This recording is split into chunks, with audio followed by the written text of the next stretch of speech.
What's up, Gibbs? What's going on? You had to fucking get a hold of Omar. I have not heard from him.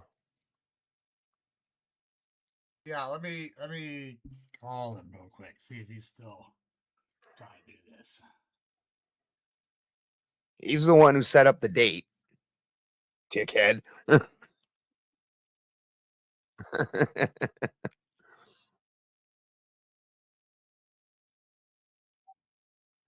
Yep. We're here.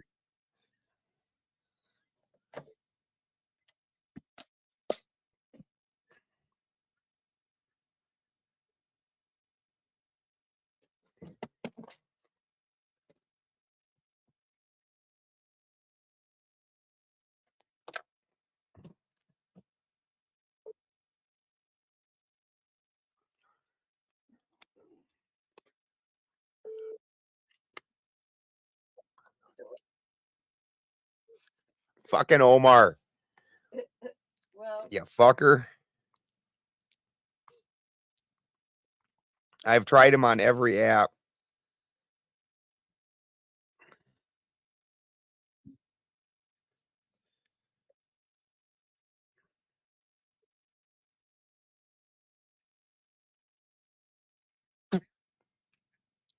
Ding.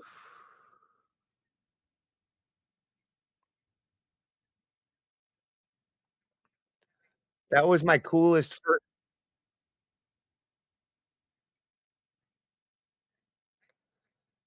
You're the one that set the date up, Omar.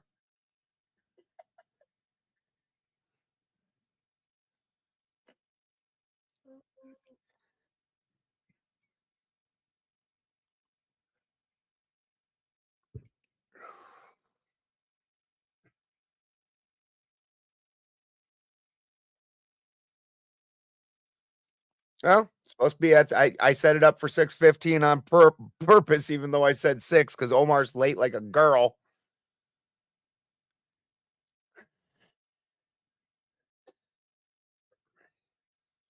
This is my first ever making a thumbnail with AI too. I thought it was a pretty fire thumbnail. too impressed.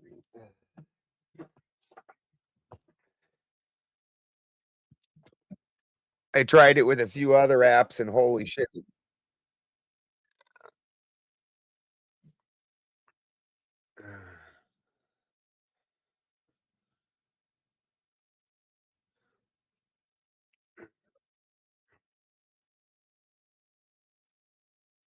Awesome.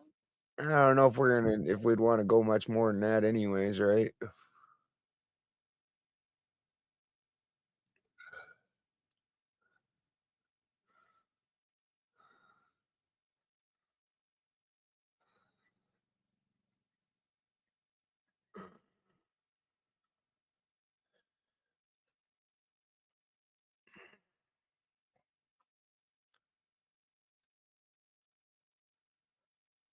You got 2 hours or get yourself a pocket full of cocaine and fucking a couple cans of Jolt.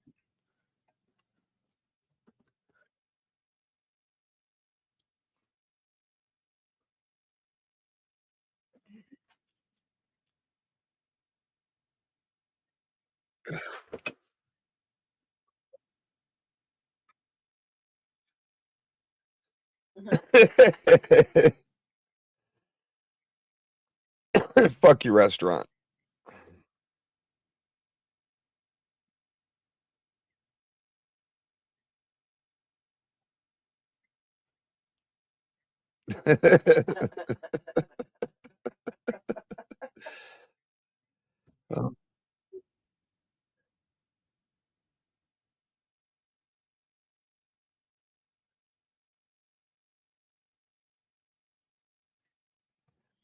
Right?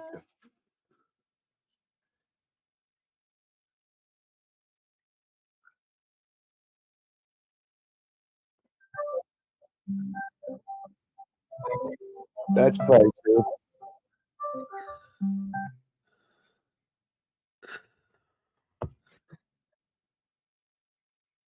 Yeah, that would be cutie deciding, you know. Yes, she is determined anytime I'm online to sit in front of the fucking camera.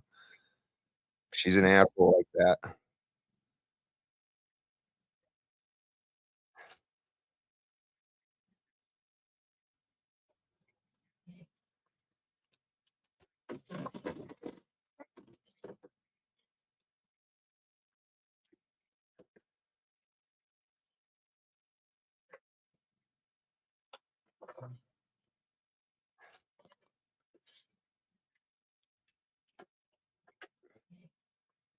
Thank you for the love and pizza. I appreciate it.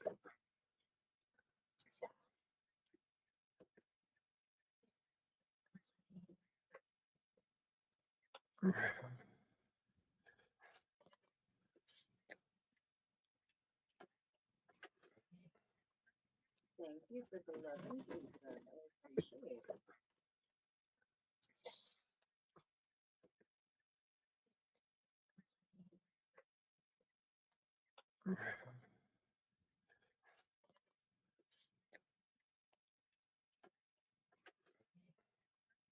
Thank you for the love and pizza. I appreciate it.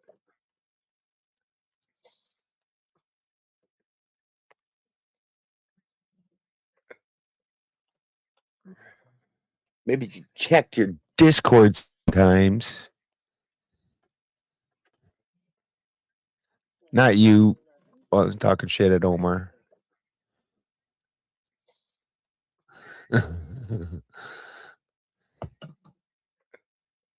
Like the place where we were setting this whole chat, this whole show up is probably the place to check. There we go. That sounds. Omar trying to leave us hanging here after setting up a date. Oh my god. I didn't even realize it's fucking Wednesday, bro. My god. This guy, bro. This No, guy. meaning today. Not that we said Wednesday. I'm saying I forgot that today was fucking Wednesday. Oh, it all blurs together, huh?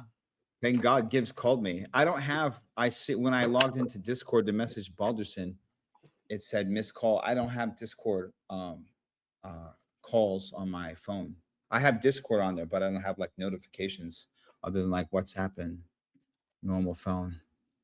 Well, when that's the place where we were setting this whole talk up, that might be a good place to check. Well, I need to like actually I need to probably get more familiar with Discord. I'm getting there. Damn it, Cutis. He can't see that I'm goofing around because you're standing in front of the camera like an asshole. I need one of these cats. You want one? I need one of these cats.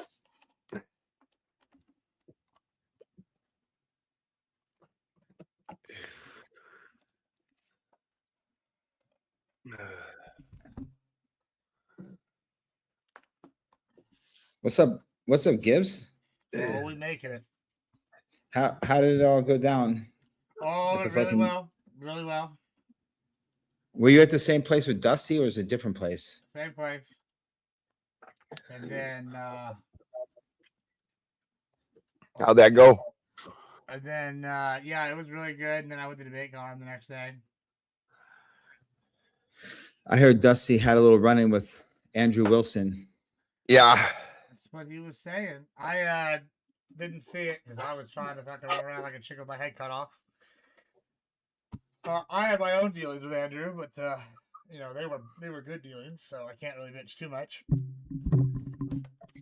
But somehow I'm like the only universally accepted person across like the left and the right now, which is crazy because I feel like I talk more shit than almost anybody. But hey, if you get on my bad side, you probably deserve the shit talk I'm talking to you. Well, I would agree. If I found out that you had beef with someone, I'd probably just immediately side with you in general.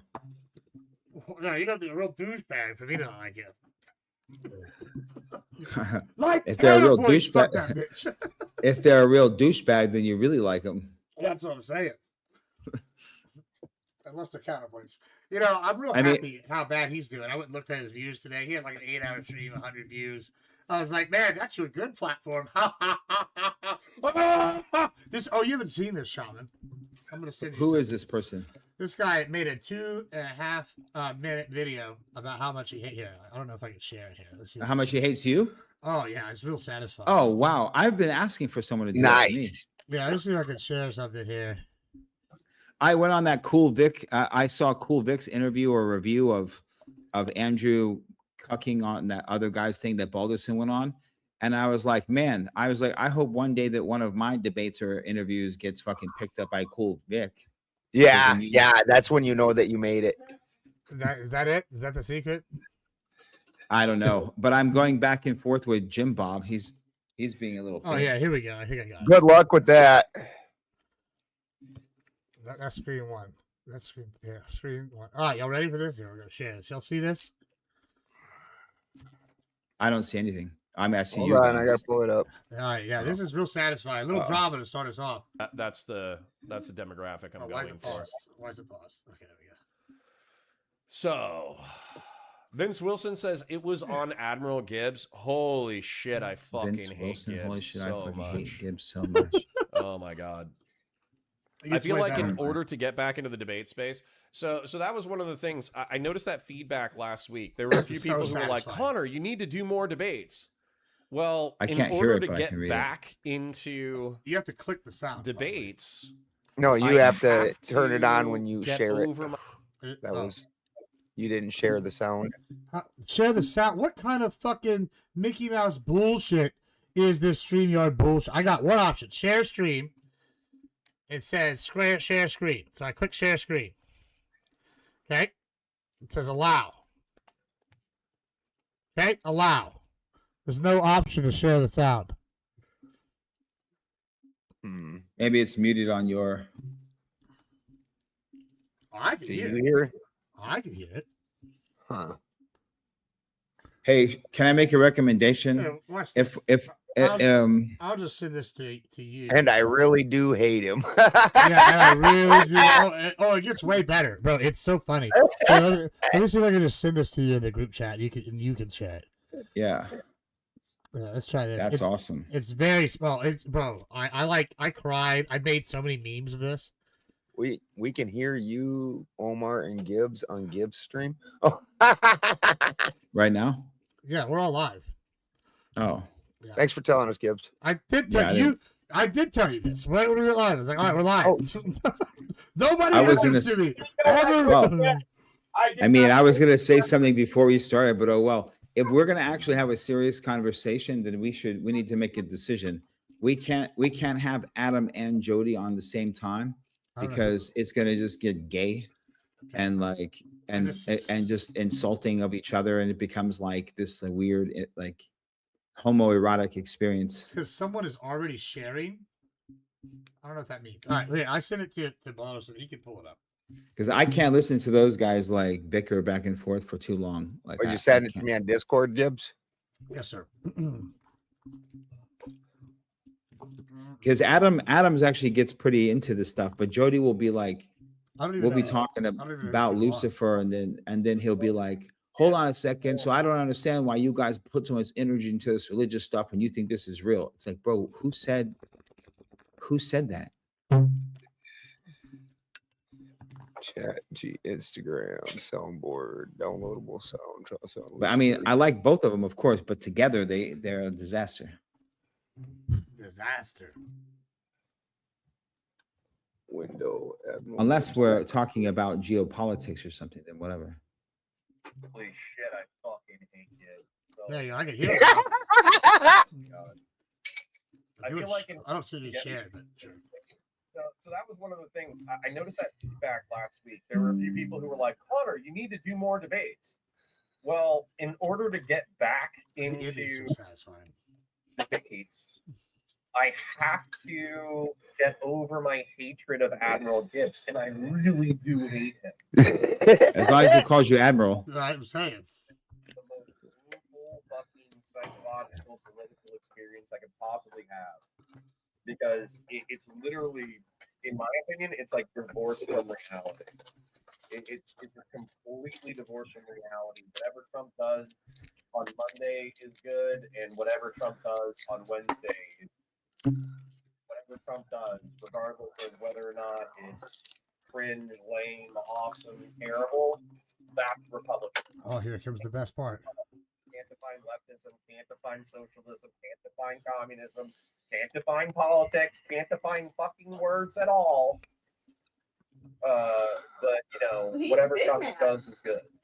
And that is it's like fighting in mud. It's so horrible. But I think if the people are like, "Oh, Connor, you need to get back to the debate content," that's what I should talk to you for. But I need to get over my hatred of Admiral Gibb. I guess he's better in a second.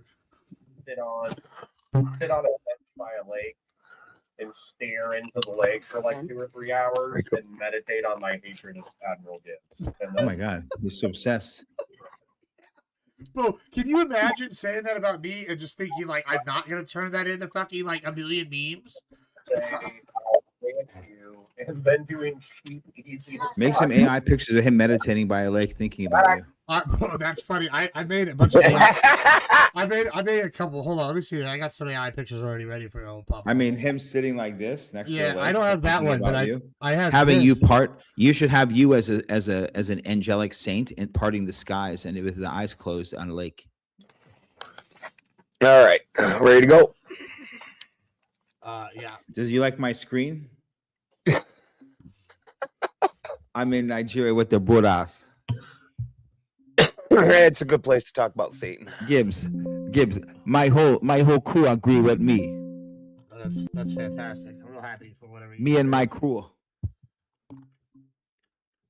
Oh. Ted Kaczynski, a brilliant mathematician, had been living a hermit's life in a 10 by 12 foot cabin in the Montana woods. Uncle Ted talks in my ear. Anti-technology manifesto. Uncle Ted talks without fear. A hooded sweatshirt, sunglasses, Critiquing the direction this whole society is heading. Uncle Ted talks these ideas worth spreading. We're touching grass and greener pastures, leaving behind the technology disaster. Uncle Ted talks in my ear. Uncle Ted talks crystal clear. Uncle Ted talks. I love beans diggity-doo. When it was published in 1995, a man stepped forward to identify his brother as the Unabomber. Ted Kaczynski. Check it out, y'all. Sorry about that. That was set up automatic. I don't know how to take that off. Well, now that we've clarified that, What's up, libertarian? How you doing, guys? So we've been working on putting this together. Gibbs, probably a month ago now, said that he wanted to do this show. And then between everybody going to Vegas and summer and all that kind of thing, we're just now finally getting around to it. So let's go ahead and Gibbs wanted to have a little chat about some of the more occulted concepts of Lucifer rather than just what's spit out in the pulpit at most churches, and look at the actual history and things like that. actually, So- Gibbs spent an entire lifetime studying biblical theology pertaining to the Trinity and the New Testament, to the extent that he became a pastor and a bishop, and then, bishop. well, I mean, your soul is, so is mine. So, so when he was doing his business with the Lord on just another Sunday, he looked up in the sky, similar to Paul's revelation, and realized that maybe perhaps the whole story is wrong. And so instead of just deciding to become a full-blown Luciferian, he thought it'd be a great idea to speak to Ted Bennington. And and then Ted called me and said, "Hey, I think he's having I think we need to give him a intervention because he's about to go to the dark side or the light side. Your thoughts?" And now we're here. Both sides suck.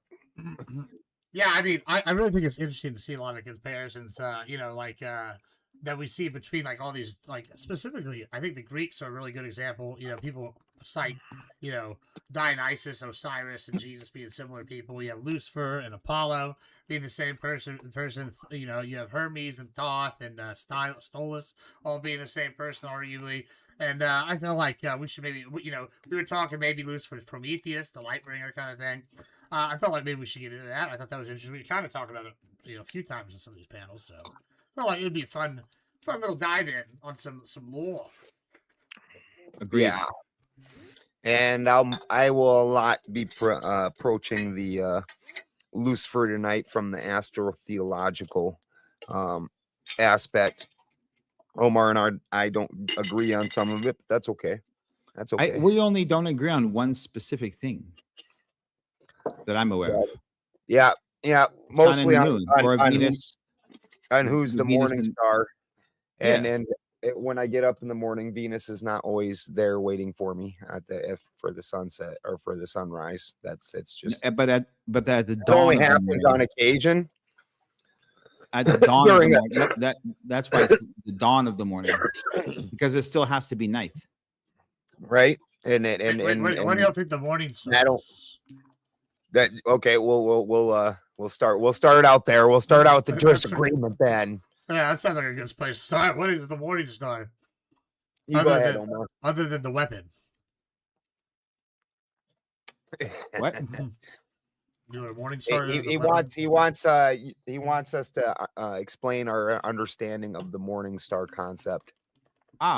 I mean, maybe what we do is we start out biblical, and because that's what everyone's most familiar with, and then we can correlate it out from an origin story that would already be known by the time those things were even recorded. Yeah. Sure. And then we go, right, and then we triangulate, because this type of figure has existed throughout all of the theologies or mythologies across the world and across time and space, right? Mm-hmm. And maybe that's kind of the Lockheed Martin. Lockheed Martin. we got the morning star. Yo, Lucifer, exactly. Lucifer. Look at Lucifer's the Lucifer deep dive brought to you by Lockheed Martin. Yeah, by Lockheed. No, That's what we're selling new Patriot missiles over there. What you should do is put a symbol of the United Nations in its first year for Lucifer Trust, or you should go ahead and pick the Vatican, because the Vatican Observatory, because the Lucifer satellite and their entire program is based off that. Well, right? to be fair, the UN, they changed it to the Lucius Trust before making them the spiritual head. They were no longer the Lucifer Trust. They made that little bait and switch. No, they did it in the same. No, Lucifer Trust, and then they got changed to Lucifer To the Lucius Trust. Yeah, they changed it to Lucius Trust after already approved, from what I understand, because they started off. Because I think it was like League of Nations first that brought them in, and then they changed to United Nations. But we may both be. And by the way, just for the audience, like this is not a debate. This is a conversation. No. So we're deep diving for the most part. I mean, I'm going off the top of the dome. I'm sure Benjamin is. We're all going off the top of the dome, and we can look up anything in real time, because the point is to have like an objective, concrete path that we're walking on, right? As close to the truth. And on a lot of subjects, by the way, there is no singular truth. There's just duality and perspective. And that's the important thing, is to be able to look at a subject, Lucifer, and have a principled polarity and understand this view and this view, which are polar opposites, and we can determine for ourselves. Well, also it's relevant considering, I don't know, it's always relevant with television, but right now, one of the most popular television shows is a show called Has-Been Hotel, right? And so Lucifer's the main what? Is what Has-Been Hotel has been. Like has been, like you used to be somebody and you're not anymore. Like you used to be alive. Okay. And so like their whole goal is like to redeem sinners into heaven or something, right? And Anyway, and then there also is a second show that's attached to it. It's the same universe. It's called Hell of a Boss, right? And the major character in Hell of the Boss is Stolas, the demon, and then Lucifer's a major character in has been, right? And so they also have Satan, right, which is a separate entity, and so that kind of has been, I thought it was interesting that you're going to have these two distinct entities, one Lucifer, one Satan, and kind of this concept, and and it's kind of relevant now because we're seeing, all sorts of these kind of like shows on television, all this stuff. We have it's always fun to talk about the conspiracies, and I thought, maybe we could, since it's relevant, we could dive into some of this, Like, yeah. Oh, it's a cartoon. yeah, Hell of a Boss is all right. Too much singing. Hey, so for people who don't know, when we talk about the Lucifer Trust and Lucis Trust, which is the same organization changing their name, Alice Bailey is a woman who was the disciple of Madame Blavatsky, who was probably the most famous author during the New Thought movement, which is like, let's call it the 1820s to the 19. She's the mother of the New Age. The mother of it. Yeah, so they called it the New Age or New Thought movement, which was the same thing again, but here it just says here Lucifer Publishing Company, which spawned the Lucifer Trust, was formed by Alice and Foster Bailey in 22. In 23, they established the Arcane Schools, which was under the Lucifer Trust umbrella. And then 1924 to 1925, they changed the name entirely to from Lucifer to Lucis. So I don't know what year, but regardless, it's the same. 24, 25. Hold on, you hold that. No, but regardless, it's the same organization is the point. It doesn't matter if they shorten the name or not. The first name was Lucifer, which is the point that we're trying to ultimately make, is that they were brazen with the idea of Lucifer. Now, the question always has been on this subject matter, and even with Blavatsky and Bailey and these organizations, are they actual Satanists, or are they looking at Lucifer as the same way a Christian would look at Christ, the light bringer, light in the perspective of Prometheus? And so you'd say like, I'm Baldus saying, keep doing what you're doing. I'm just going to roll on it. And then, so the entire origin, and we have to recognize that from a biblical perspective of a concept of a word, Lucifer starts off in the Old Testament, okay, in the Tanakh, right? So in Isaiah chapter 14, verse 12, Isaiah is speaking to the king of Babylon. So Babylon would be like the modern day, like United States, like the biggest empire in the world. And Isaiah goes up to the king of Babylon, and he's speaking to the king in front of an audience, and in a way and a manner that is respectful, but at the same time, the believers would call it prophetic, but at the same time is like a backward insult without actually insulting him. He basically says, "Oh, look at you, great king, how you shine brightest amongst the night sky, only to have your light evaporate with the coming of the inevitable sun," right? And so the planet that they're referring to in the Hebrew Bible is Venus. And so if you look at the dawn of the morning, which would be before the sun shows its first rays, the brightest thing you can see would be the planet of Venus, right? And as soon as the sun's rays start to rise, there's no more night sky, and the only thing you see is the sun, and the sun is the causation of any individuality of illumination in the starry night sky to evaporate with the inevitable rise of the sun. And in his perspective, he was referring to the sun to be Yahweh, right? And he's basically calling them false lights. This is what Isaiah was doing. Well, I want to add to that real quick, because just because Sure, you're on the Isaiah 14:12, right, is where we get the first one. You have the prophet mocks the tyrannical king of Babylon. What's really interesting to me is here. Let me pull my notes here real quick. It goes on to say there's like the Lucifer this kind of applies to the Lucifer is a Tar theory. A Tar is a Canaanite god, and the god of the morning star. It's so many of the people in the scholarships, biblical scholarships, explain that this may have been something that was just picked up along with the Baal myth, since Baal, stories in the Bible, plays a big role.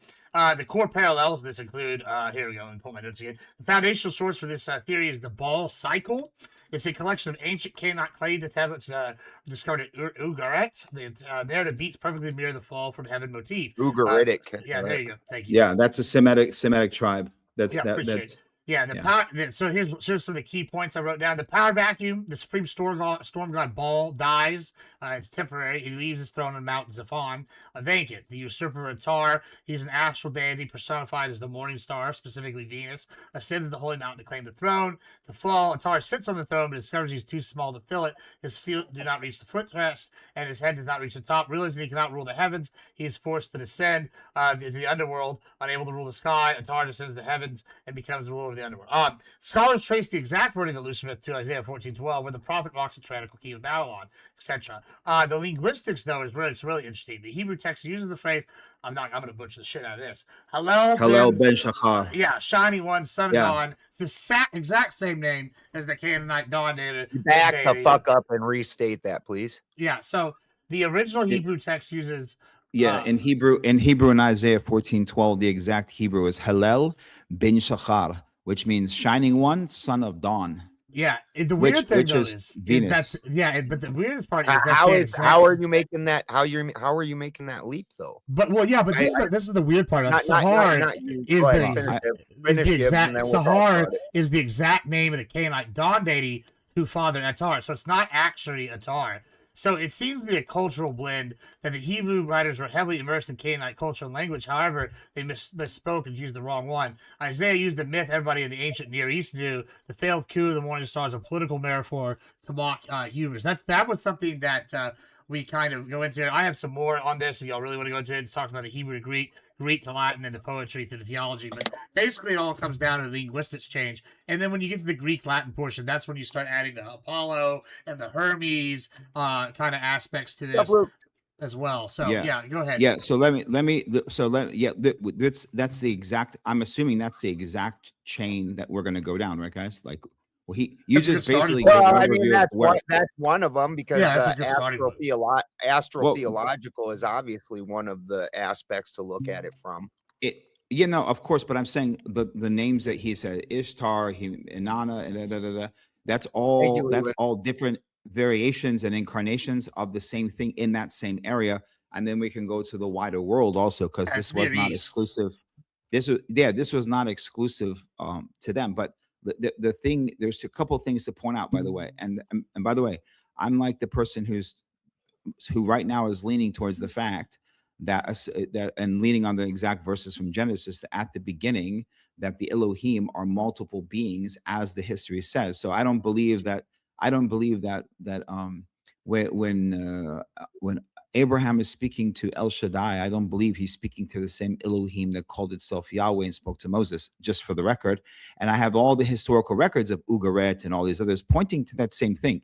So just to understand, audience, I'm not a Jewish apologist. We're talking about history. So reading something by itself and then understanding the history of the times. A couple key points here on this subject. So as Gibbs mentioned, Hallel is what you would call morning star, which is referred to Venus, right? Hallel to Lucifer is from Hebrew to Latin. And the application of what that word means is the progression of that changing through the story of the personification of Lucifer as it goes in the Abrahamic faith, specifically Christianity, right? So that's one path. That's one, we'll touch that. I'm not going to get into that right now. That's one chain of a gigantic story and a gigantic positioning. But the reason why I would say, I think Balderson, you're trying to push back and say, like, how do we know he's not talking about like Ishtar and these other things? First of all, Isaiah. No, I've never understood how they ever could make Venus the morning star. The story only applies very occasionally. So no, but Venus specifically dawn. Venus. Hold on, let me finish what I'm saying, man. Venus is visible before sunrise for roughly several months at a time, occurring twice every 1.6 years. So every year and a half, we get about 4 months of Venus being before the sun. So how does this measure up? Now, when I look at from my understanding of that story, what we have is, and this has happened in multiple cultures, a bait and switch, where at one point in time, the astrotheology aligned to Polaris and that they were a polar cult. And then at some point in time, they switch to a solar cult, which is what brings up Venus as the morning star, when the only actual star in the morning that tells me it's morning is the sun. The sun in and of itself. Lucifer, the bright shining one, the one that blinds you to God. Venus does not blind you to God. The sun blinds you to Polaris when the sun comes up, and then it falls also every day. And then as soon as it falls, Polaris is in the exact same place that it always was. Everything that you're saying, Venus doesn't make a good fill-in. This is some old bad information that occultists have been pawning around for a long time. This is Okay. interesting. That's So, interesting but because if you go, because real quick, because if you go based off like the idea that the Earth is, well, I don't know. I'm not a 10,000-year-old Christian, but let's just say if you go off the current timeline where civilization's only like what 15K years old. All right. So like the Egyptians, like probably the old. Then yeah, it's really struggles to be a Polaris, right? Because the Near East doesn't have Polaris pop up, right? However, that being said, if you prescribe that we don't know exactly how old humanity has been doing civilization, that changes quite a bit, and Polaris does become a morning star in ancient history. That's kind of become a morning star based off patterns. So yeah, I think that's kind of interesting with the polar cult thing. If we like move south at some point, or people move north, and move south, you're jumping around. You're jumping sure. 5,000 years in each direction. That's the problem. Right? Yeah, I'm not saying that. And you're also assuming the procession. And the procession is highly the procession. That's right. That's kind of what I'm saying right there, is that we don't know where it came from, what kind of thing. Okay, so I'm saying from our current viewpoint. I'm specifically talking about a Jewish prophet named Isaiah talking to the king of Babylon, right? I'm not saying that he's right. I'm saying this is what he's saying. This is what he's referring to. The dawn of the morning. The morning star that he's talking about is Venus, because you can see Hallel being referred to all over Hebrew writings, that they're always talking about that as the false light. And I believe, if like more specifically, I think that before Yahwism, all of the people of Canaan, of which like the tribes all the way from Lebanon, all the way down to Egypt, all the way over to Iraq and everything in between, Syria, Jordan, they all had their variations of gods and goddesses. From the perspective of El had a wife named Asherah, right? And Aserat was a different variation. They had different accents and different names of the same thing. There was always gods and goddesses, gods and goddesses, gods and goddesses. And what you have here with the cult of Yahweh, which was early Yahwism, which we now refer to as Judaism, before they had a land of Israel, when they were people without a land, they, in my opinion, became a solar cult. And in order to have a solar cult, had to exterminate any other aspect of any co-equal aspect, including other Elohim, as well as any form of any equal goddess, like God's wife has to be reduced down to once a week. And they pray to that today. And Friday, the Shabbat prayer, is they're praying that Yahweh and his Shabbos queen, the Shekhinah, which is the divine feminine, they make coitus on Friday, and they come and bless their table. And the Shekhinah is a very late development, near to the time. It's a Kabbalistic aspect of what what Asherah was, which was the queen of the heavens.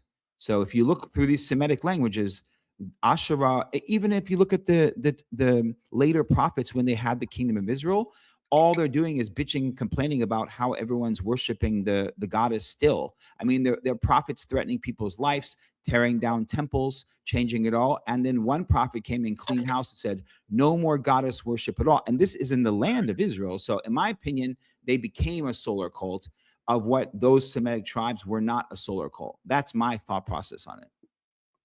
I don't disagree with them becoming a solar cult. I think that and the Polaris sun switch applies to everything in the northern hemisphere. I'm not, unless you go with what Gibbs was saying, which this is an absolutely theoretical, unproven the precession ideal, and that Polaris wasn't always our North Star.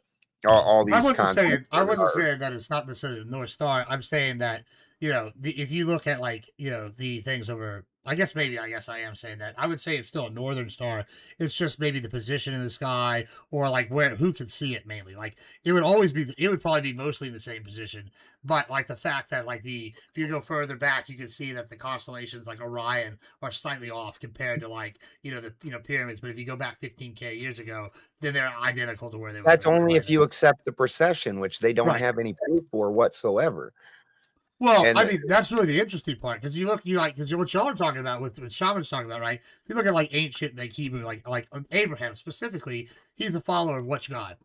The moon god from right?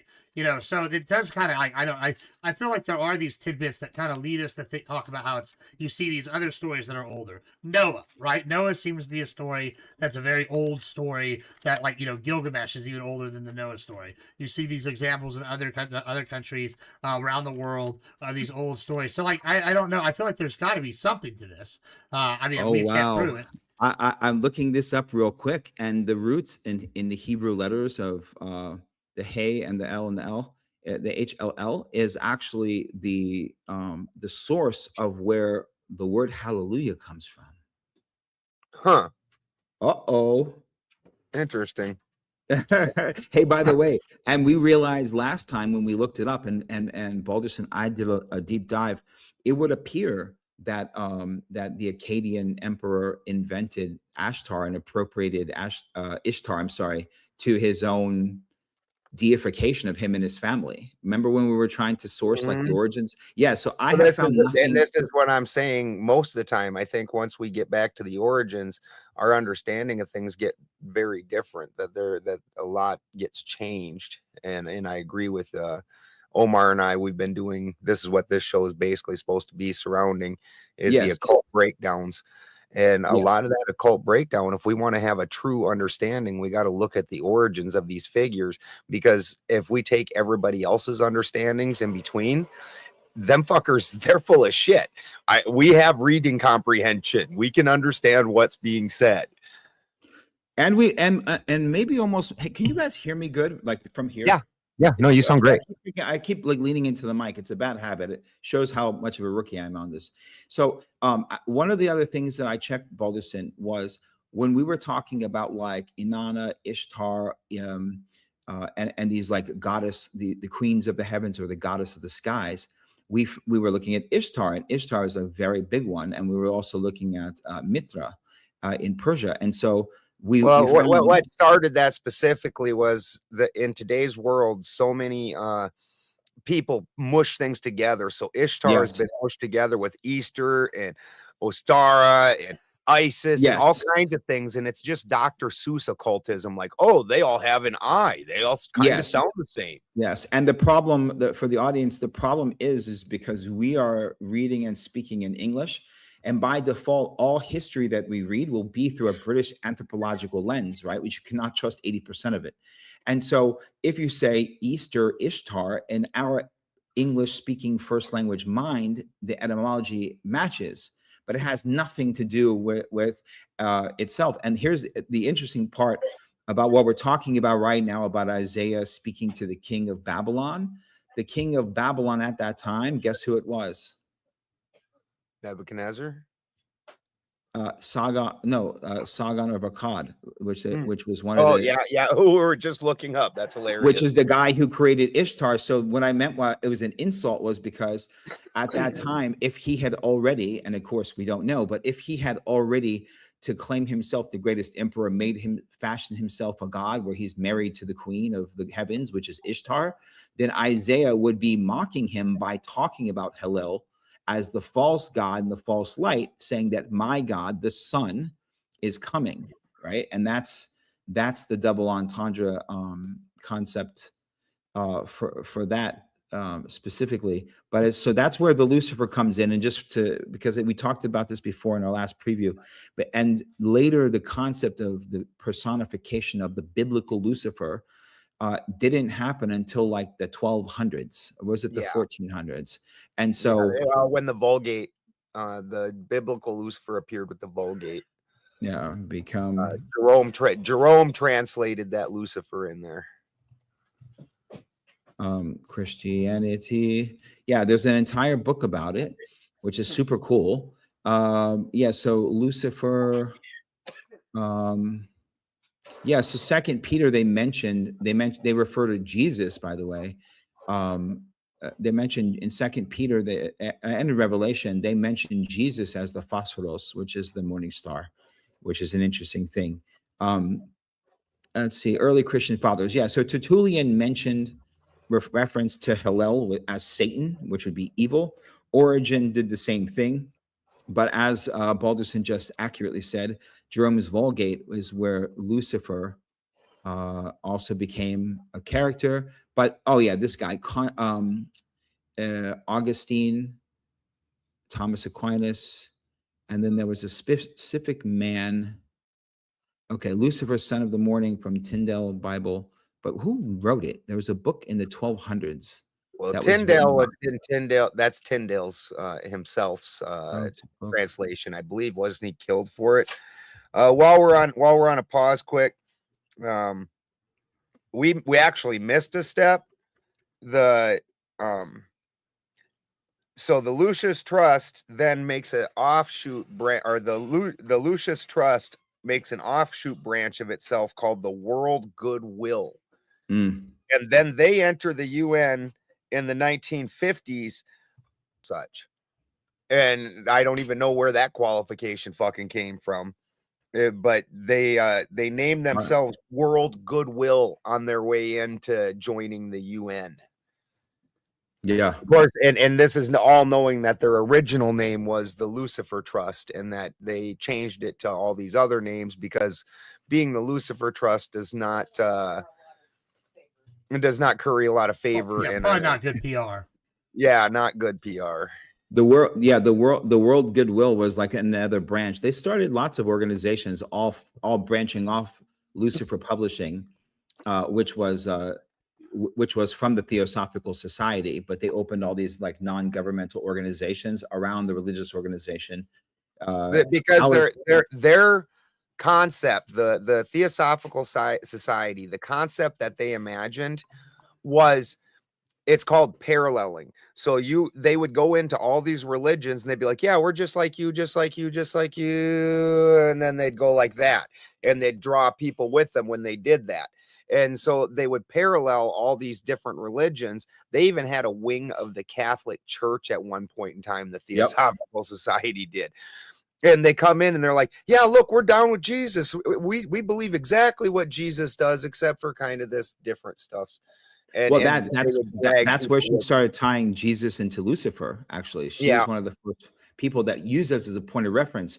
And we're talking about like old Tibetan. They said all the Buddhas, all the Mahatmas, all of she correlated. What did you call it? Parallelism, right? Paralleling. No, yeah.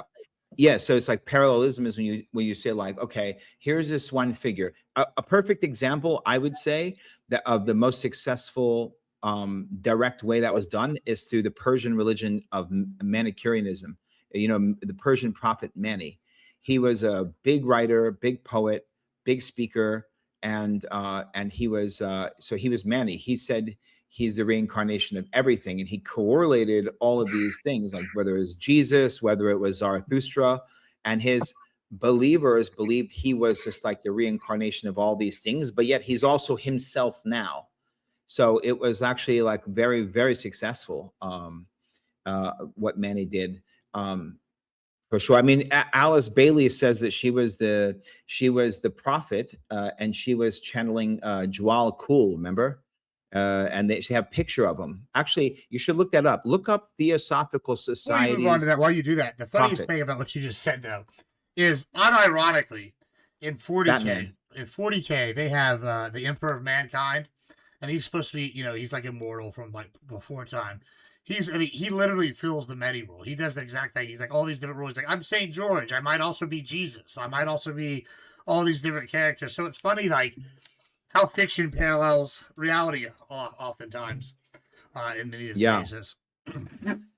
They actually have a chart. Like if you look up Theosophical Society's ascended masters, they actually have pictures, and they'll have a list of the people, and they'll say like, this is one soul. This is basically the concept of Lucifer, which means like Buddha means enlightened one. Christ means the anointed one. Lucifer means the bright one, and that they're saying that's all one thing. And so they have like a list showing like every single ascended master in the history, and then showing the ones that will come, which taps into the concept in Hinduism about this one last master named Yeah, they call it the Great White Brotherhood. yeah, They an interesting part. supposedly are living in Shambhala and up above us, and they're watching down and waiting for us to get like truly fucked, and then they're gonna come help us. Yeah, But they're thank God that that's happening. they aren't gonna do it now, even though they could do it No, now. They gotta no. wait for the suffering to truly be epic, Yeah, and then they'll real come. problems. Yeah, there has to be real problems, not this little stuff that we're watching. Not these little problems. We need real problems, right? We need So, the world we have to really suffer. Isn't that funny? We're not yeah. suffering enough, which actually gets into the There we anti. go. This is the one you're probably looking for here, and this is gonna have like Yes. Sanat shit. Sanat Kumara. Sanat Yes, Kumara. Yeah, so the last one is called the Jesus. Maitreya Buddha. The last one they're waiting for is called Maitreya Buddha, and Sanat Kumara is actually Sanat Kumara is the name in the Yazidis of the peacock angel. So Yazidis are very, very. That's the big one. There's the map. There's the map. Yeah, the little I can't really see it well, but there's a little Asian guy. That's Jawal Kul. And by the way, Jawal Kul, that's also from Batman: The Dark Knight. Remember? Just don't want to get bigger. It just keeps Who from the Dark Knight? Gibbs, remember Ra's al Jawal Ghul? Kul? Ra's al Ghul? Yeah, sure. That it sounds similar. Maybe I'm Ra's al Ghul is an immortal being. Yeah, he represents a lot of like figures in history as well. He's another one of these Emperor of Mankind types where he may or may not have been prophets and all sorts of shit in Batman. Yeah, so he fits. They have John Dee. They think John Dee was one. Alice Bailey says she was channeling Jawal Kul. They have John Dee. They have everybody. They have Malkit Sadek. They basically say, hey, everyone that's all ever your been favorite something characters. amazing. It's like the super friends of religion. That's it. Thank you. Yes. Yeah. Yes. You like Aquaman? We got Aquaman. You like Superman? We got the Batman. We got Robin. We even got Wonder Twins. Wonder powers activate. All of them. And so they say the last one will be the Maitreya Buddha, which will be basically the reappearance of the Christ, meaning that all of them are the Christ in one. And it will be it'll be the 7 rays, which they again. What matter? Here's the thing. Let's talk objectively for a second. What we need to remember about this woman, Madame Blavatsky, who's supposed to have all these powers, is been debunked that she was a fucking fraud. She was a fraud psychic. You ever read her book where she complains about all of her students that keep asking her to perform miracles because they don't believe she has powers? And she's like, it's just so tiring. They're always asking. Like, I have that same problem. Everyone's always asking me to do the miracles, man. It's getting a little tiresome. Do the thing. Yeah, and so there was like this. She incorporated. So what she did was she was well read. She was a woman who was unmarried, who walked around and drank with men. She smoked cigarettes. She was from Siberia. She was a big woman. She had very enchanting eyes, they say. She spoke with great conviction. She's a gambler, a drinker. She hung out with the guys. And during the New Thought movement, the big in thing was this spiritual, occult, and esoteric knowledge. She gathered a lot of information. She wrote a big story about herself, and Tibet is supposed to be where the gateway to Shambhala is. And it's attached to Shambhala, Tibetan Buddhism as well. And she basically wrote a book called The Secret Teachings of All Ages. No, that's Manly. No, that's Manly P. Hall. What did she write? She wrote something. Well, where their information derives from is a book called Anacalypsis. Yeah. And so basically she wrote a book by Gottfried Higgins. And this book, which book? Which one? Most people don't realize this.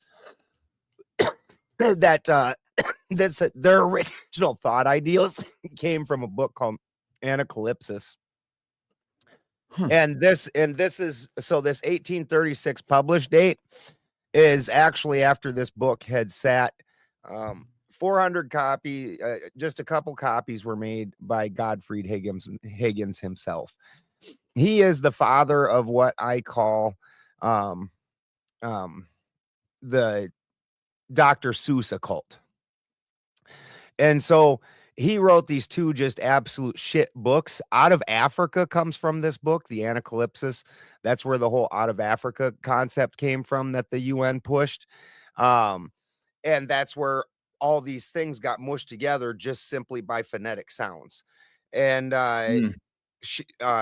he wrote the book. He had 400 copies published himself back before real free open publishing. And those books no occultist wanted. He was laughed at on the occult stage. Back then, your primary occultists were all in Germany. That's where the hub of all occult was, and they all just laughed at Gottfried Higgins. His book didn't sell anything.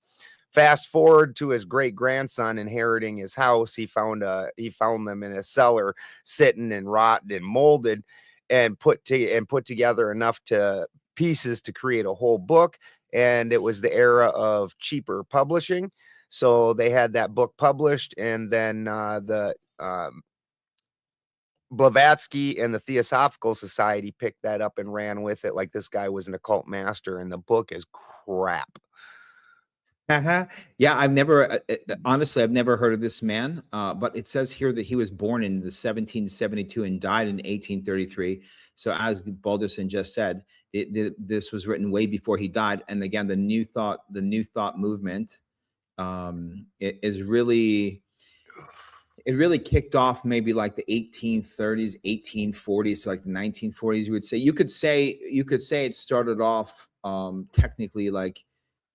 Yeah, and so that guy's book was well out before the New Thought movement, even as precursor began, right? So yeah, that he's part of the formation of their new belief system, and his information. Like I said, the true occultists of the time, the guy had no credential, no respectability. People laughed at him for this fucking book, and it didn't even sell. It sat and rotted, and his grandson is the one who resurrected it. Yeah, before you have the New Thought movement, which would be in like the age, you're talking about like the 1700s, let's say, you have like psychologies and you have like many things that are being created, at that time, like, what's his name? Franz Mesmer, right? And he created like, to mesmerize someone is this Austrian physician. Where his name was Mesmer, right? And so he had like animal magnetism, and he wrote some preliminary stuff pertaining to like how you could like channel and direct. Hold on. Is this where the word mesmerize is derived from? Yeah, from Mesmer. Yeah. Yeah. Interesting. Yeah, Franz Mesmer, and he was a physician, and he basically wrote a book in like the mid 1700s about this, and he was basically saying like animal magnetism. And he was saying, like, we have the ability to pass this, the fluid, which would be like the vril, by the way, like through the hands and affect healing. But then he also said, like, he got into, how the planets, aligning the planets to the human body, and how you could heal certain things at different times. And he had some pretty interesting and good stuff. You also have to remember, like, that before him, you have like Newton. Right, you have like really like powerful occultists that came up with some pretty interesting. Well, I mean, even before all of them, I don't believe in cucking to your weird desert god, dude. You can follow that all you want, but we're not weird desert people. Either are you, so you're really kind of the fool because your white ass didn't come from no desert. Yeah, it's a very good point. So I always like to point that out when people are like, "You're a." The guy last night was like, yeah, some brown people. And I didn't know he was talking about me. I was like, so I'm brown tonight? I thought, all right. And I was like, bro, you're worshiping like brown Jews. Like, I want to come back. King of the Jews. I'm not a Jew, Rocky, and neither are you, white boy. I also want to come back to when you're talking about the early occultists and the early Christians and whatnot. The idea that and I brought this up kind of when we were first opening it with talking about the Hasbin Hotel and the idea that Lucifer and Satan are actually distinctly separate. We see this kind of combination start I think the 2nd or 3rd century with I don't remember when Origin is Jaws does it, but I know Tetrarulian is Origin and Tetrarulian is the 2nd century, I believe, and they both kind of started combining this concept of Satan and exactly Lucifer, which I think is the key because y'all mentioned the Morning Star. Early Christians don't have a problem with the Morning Star, but that really kind of changed in I think the 6th century, the Middle Ages. But and they talk about the Morning Star like actually not as a bad thing. And I noticed the chat is talking about when's the Vulgate written? When's the Vulgate written? The Vulgate. No, the Latin Vulgate was written. That sounds about the same time period. I wonder. Yeah, that's 382, 405. So probably around the same time. Then after Nicaea. That's After Nicaea. Part of that understanding change is the Vulgate coming out. Well, and so it does in the early 390s. I believe it's Jerome picks up the Latin descriptive. Saint Jerome. He's the saint of library and whatnot. Yeah, and that's when he translates the Hebrew word Hallel to Morning Star, and then that kind of. A lot of people lays that foundation down at his feet for the narrative that merged Lucifer with Satan. So, I mean, I'm kind of interested. Do y'all think that they're originally intended to be separate? I've seen many people, I know a lot of Southern Baptists would argue that he's talking to Satan behind the king. Others I've heard are saying he's just talking to the king, who's described himself as the Morning Star and like a god. Do we think they're the same? Do you think they're supposed to be the same? What are y'all's thoughts on that? So the entire point is they're not the same. The entire point is that the concept of Satan, which would be the antithesis of God, right? The word Satan is adversary, right? So who's God's adversary? On earth would be Satan, right? And so if Jesus is the Messiah, right? The Messiah was just the king of the Jews, right? And so, but Jesus later became more than just a man and more than just a prophet. In fact, the Son of Man, right? And then they were ad hoc looking back into the Hebrew Bible, and eventually over that first 100 years, from 100 to 200, Paul started it, but really from 100 to 200 is really when it started to kick off. And you have these early church fathers, I guess they would still call them or not. I don't know if you still call them, but you have Origen, you have Tertullian, who started to write an extensive amount of Lucifer in a personification. But the reason is because if you have God and you have Satan and you have this Jesus here, God incarnate, then he must have his Skeletor. There must be an adversary. Otherwise, there is no polarity, there's no balance. Why would he come if not to battle evil? And so Lucifer started to become personified as Satan incarnate, right? And that's where the whole thing comes from. You have so hold on. Origen, Tertullian basically was the first writer. Tertullian, okay, let me give you an example. The first Santa's on his way to get his nipples ripped or his chest ripped out. He's going to go do the sun and the Native American sun dance with the eagle's talons in it. So he's on the road. Okay. So Tertullian was the first Christian, what we call Christian writer, to specifically mention, to say in Isaiah 14:12, Isaiah is talking to the devil. So when we say the devil, that is the word in English we use for Satan, correct, Gibbs? So, yep. So let's not. So when we say Christian, let's not use Satan. Let's say the devil. So once the devil is a character like God talks, now the devil talks. Lucifer is the first. Lucifer is still not being the first.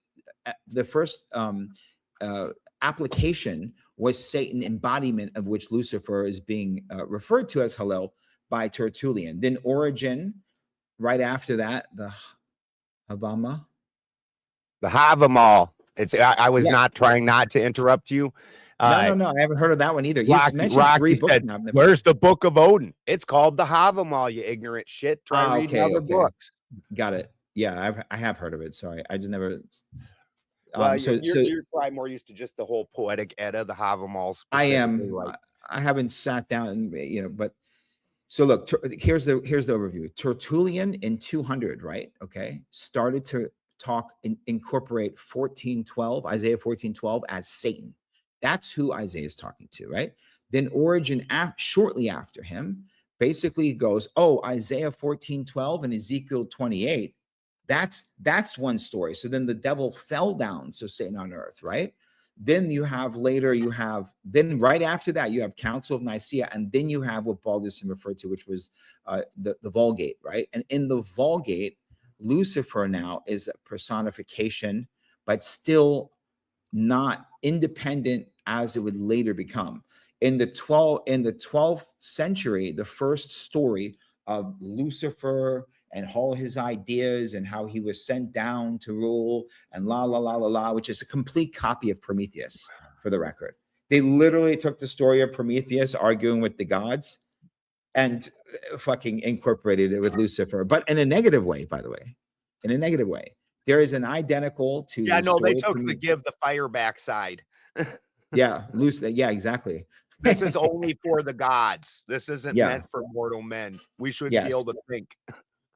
And then the finis de raisons of it all in the 1200s was when Aquinas said, basically, and canonized, in essence, the story of the systemic fall of Lucifer from being a chief angel, the brightest and most beautiful amongst God's creation, to his fall due to jealousy against God's creation in man. And that's where Satan is supposed to rule on earth concept.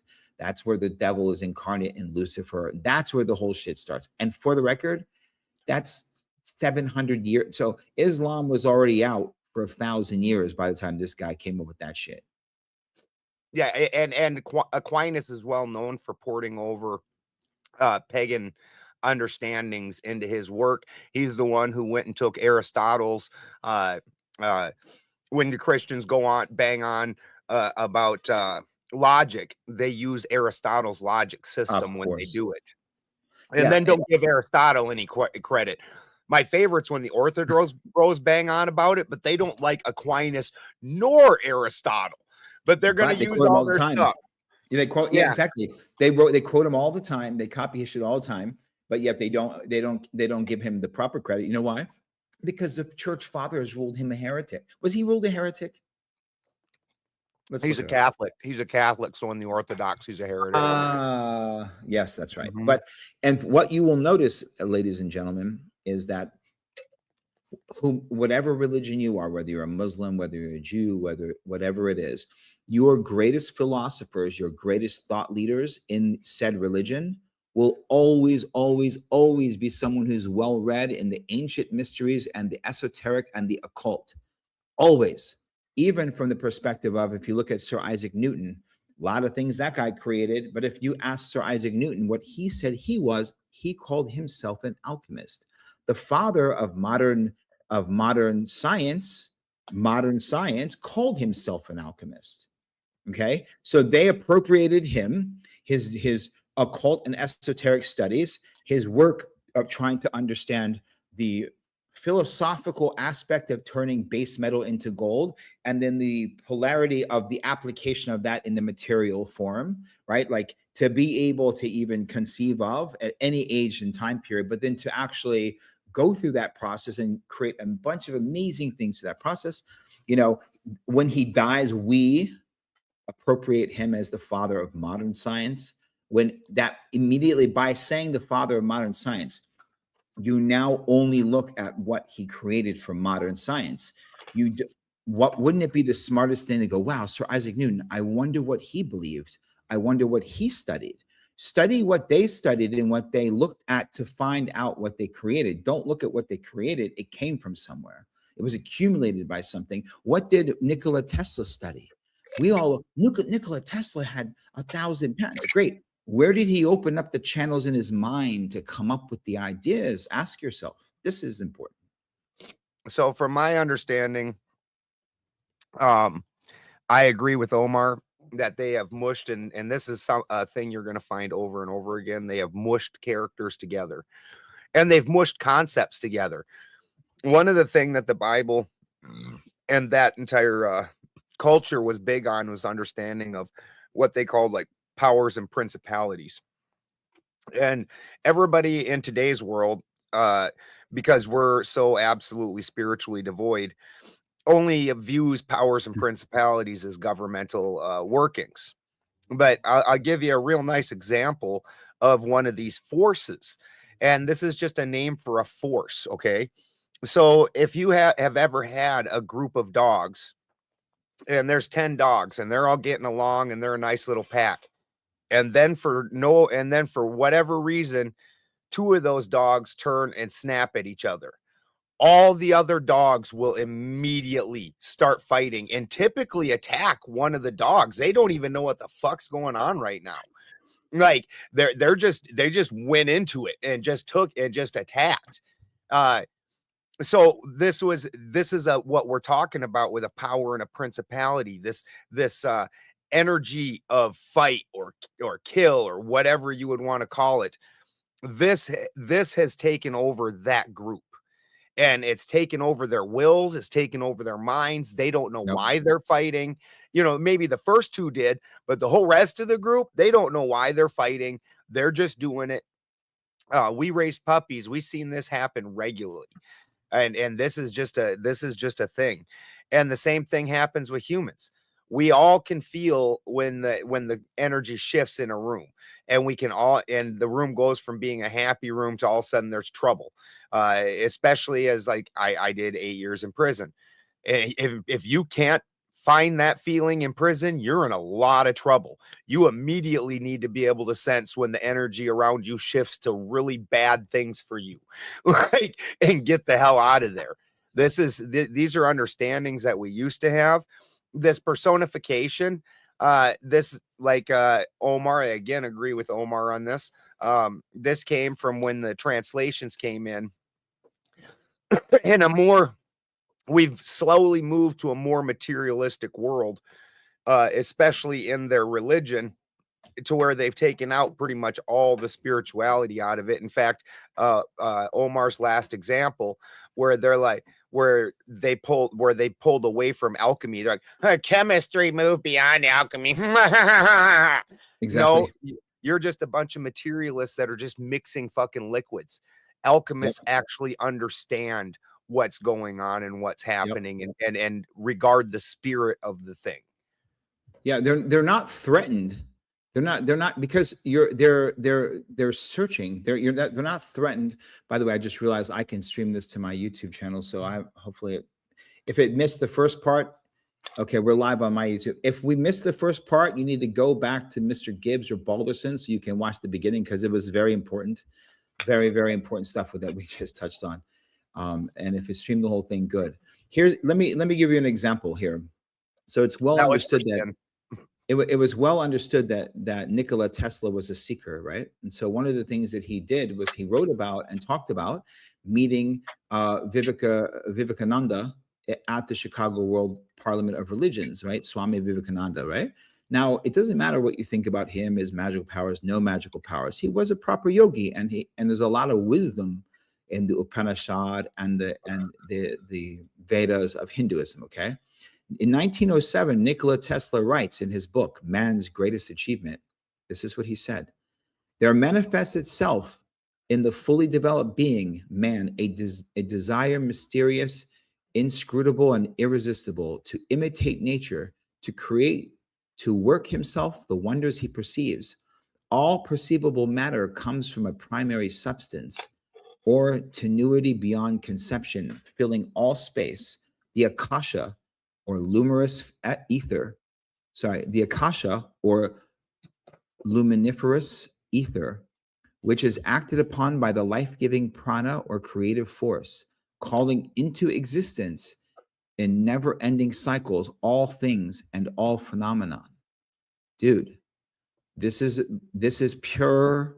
He would be on this conversation with us, diving deep, word for word, the same way we're going. And Vivekananda wrote in his writings in 1896, Mr. Tesla believes he can demonstrate mathematically that force and matter are reducible to potential energy.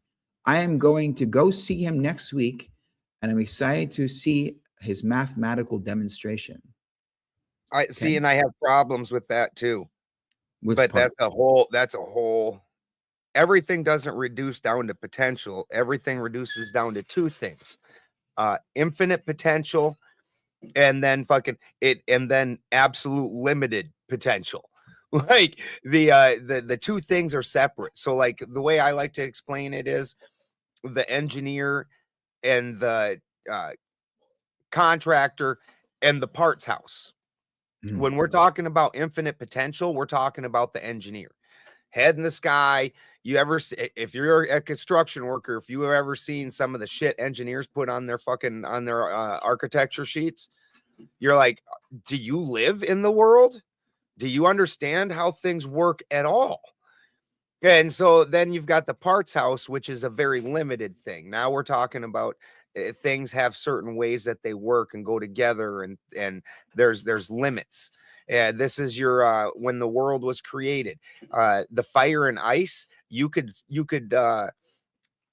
exchange those words for the immovable object and the unstoppable force. The unstoppable force being unlimited potential. What happens when the unstoppable force meets the immovable object? Life. So that potential has to have something that it's potential putting the potential on. Potential in and of itself isn't a thing. A thing has potential. So the potential is applying to this other secondary piece. This is where I have a problem with the way Christians view things, because after the all, it's all a duality, and after that, and it's actually more than a duality, it's a three-piece system. Go ahead. Yeah, well, no, I agree. See, remember, what we're not saying that that Nikola Tesla had all the answers. Quite the opposite. The point is that even when he was already recognized for creating electricity, he's still trying to tap into ancient history and ancient past that he knew nothing about, going to the best, quote, best sources of this embodiment to go and learn. You know, this Supposedly guy, he was told a lot of these things by the Black Knight satellite. He wrote that. Well, the Black Knight satellite, bro. No, he channeled a lot of stuff, and guess who else did? You have all of the ancient Greek, the ancient Greeks lighting. See, he didn't channel it. He killed himself, electrocuted himself specifically, and while dead, he supposedly connected with the Black Knight satellite while he was dead. Cutest, could I possibly do my thing? And then he received the information from the fucking cat that won't get out in front of everything. Yo, is the cat's name Cutest? Yeah, Cutest? It's Cutie, and I call her Cutest. Okay, so she's living up to abracadabra. What do you? She's in your face. Yeah. And she's the cutest, and she knows it. Yeah, she is definitely the cutest. She can go sit on her spot above my head and look down on all of us. As far as I'm concerned, that cat knows more about what the fuck we're trying to talk about than all three of us can fucking combined. As far as I'm concerned, we think we're so good. Cats are the highest incarnation on earth. I'm beyond convinced of that. I don't know. They're fucking born shamans. Okay, well, they're born shamans. They don't. Are you a shaman? 100%. They know how to use plants as medicine. They know which grass to eat to purge and cleanse their inside. They know which plants to get fucked up and connect to you. Either they have all their senses open, they can see spirits. They're everything we wish we shamans try to become. Look at that one. Yeah, look at them.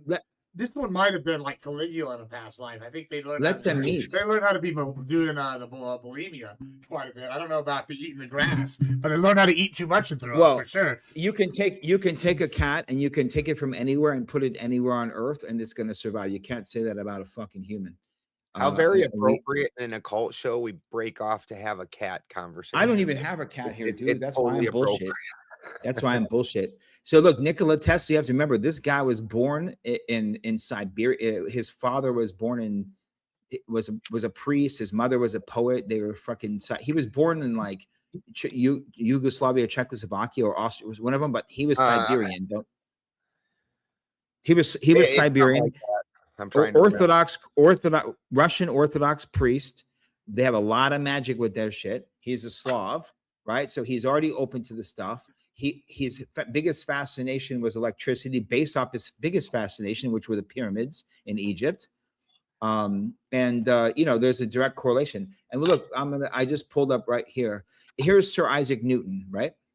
Sir Isaac Newton is attributed to writing 10 million words in manuscripts, 1 million words on alchemy, 1.4 million words on theology and prophecy, 1 million words on biblical chronology and ancient history. That, my friends, is 3.4 million words on things that have to do with not science. So the level of scientist that guy became, or chemist, as you'd like to say, perhaps, this guy spent a lot of his time, doesn't matter if it was early or later, in studying alchemy.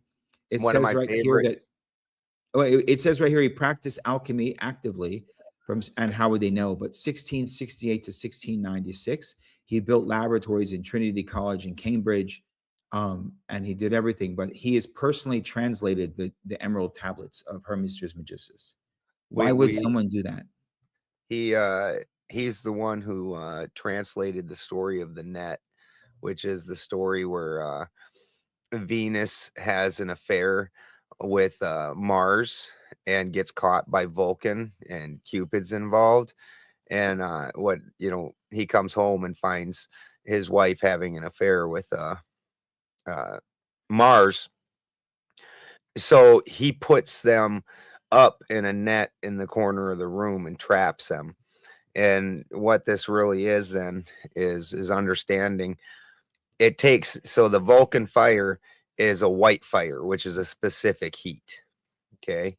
And then that at that specific heat, that's what makes it so this amalgamation can happen, because normally iron and copper don't want to mix. So you got to get it up to that certain heat before that mix can happen. And the end result of this whole process is a metal called the net, which makes little geometric diamonds all through it as it cools down. And we could speculate on the uses of that. My speculation is for holding in energies. Obviously, it trapped Venus and Mars. It would almost be like the thing that holds in the energy of the heart, because the heart, you've got the iron side and you've got the copper side, or the oxygen side and the hydrogen side. So something that would contain that particular energy, which is honestly almost like a cavitation. Yeah. There are the different degrees of heat has to do with like the degrees of heat, which I don't think they give a fuck about the degree. They understood the color. Like I don't think they're measuring. I think they understood that like white is like whatever 1,000 to 1,300, and like they didn't color told you like how hot it was. Yeah, like how we talked about the F sharp is the Native American and the Native American scale is for the heart. Like they didn't fucking have a way of measuring the heart chakra, but it's understood that's what it meant. But yeah, there's different degrees of the intensity of fire that correlates to the temperature and the ability to transmute things at different degrees. The deeper, the harder the transmutation, the higher the temperature, which really meant the color, from a small red to a blood red to the orange, the yellow. I don't remember what purple to purple, then red, then white, or purple. Where's the purple? But anyway, the point is that it goes from, and we can do certain experiments, but like that's why they say the sun is actually white, right? They say the sun is white, but it looks like that because of the atmospheric pollution, right? The color. It's not actually red or orange. The color that it's burning? The actual sun. If we were to see yeah, no, it absolutely has to do with the angle that it's hitting the environment, and so it changes. That's why your morning sun is a certain color and the evening sun is a certain color, and then the afternoon sun is more of a blue whitish, but the two outsides are more of an orangish. And then also that simulates your spring and fall. So in the spring, the sun's at a lower angle this way, and you get more orangish light. And then in the middle of summer, you get more blue-white light as it comes and passes more directly overhead. And then when it drops back in the fall and hits that angle again, that's where you get that orangish. Like when you're trying to simulate growth indoors on a plant, that's how you follow that spectrum. Or anymore, they have full spectrum lights. But back in the day, And when you first started the plant, you would use light orange, like it, like a mild high pressure sodium bulb. And then during your vegetative cycle, you'd switch over to a metal halide, which is a bright blue white. And then when you went to go fruit your plants, you switch back over to a high pressure sodium again, which is a very orangish reddish light. But that I'm just reading something here. It says Sir Isaac Newton, he wrote letters to John Locke, which he never published in his life for fear of persecution. And his main thing was he was pointing out that he had proof that Trinitarianism was later forgeries that were ad hoc applied into the New Testament. Is my type of guy. Because everything was stolen from Odinism and paganism. They ported all these things in, and this is just like what I'm talking about with Aquinas, where they're like, well, logic was developed and fucking made by Aristotle and friends, but they're pagans. Fuck them. We'll give it to Thomas Aquinas. Well, that's interesting that you say that, because you and I spoke, and I mentioned this to you not too long ago, and this comes back to my kind of thing about I think humanity is older than we give it credit for. I think there's the Colombo structure or whatever, where it's like 475,000 years old as a wooden structure. Arguably, humanity is not even 400,000 years old. They think it's in 300K, which brings me to something interesting, which is I saw a theory the other day, and I presented to you, Ballerson, about Christianity being a pre and post apocalyptic version of Norse mythology, where Loki is Jesus, and he comes back and he's trying to show Baldur's what's his name? Thor's other Thor's brother. No, Thor's brother. Thor. Not Thor. That his other son, Odin's other son, the bald one.